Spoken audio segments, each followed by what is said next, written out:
नाज़रीन इस वक्त देख सकते हैं आप कि यहाँ पर रेंजर्स के दस्ते भी यहाँ पर पहुँच चुके हैं।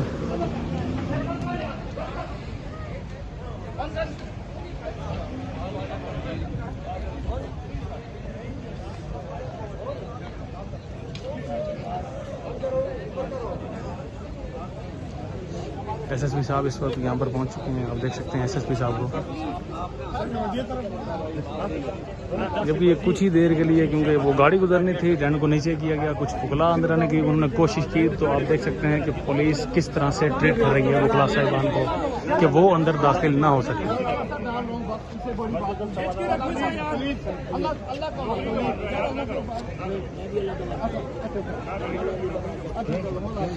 पुलिस की जानिब से बाकायदा अल्लाह के वास्ते दिए जा रहे हैं कि खुदारा हमारी नौकरी का मसला है, आप लोग बाहर जाइए।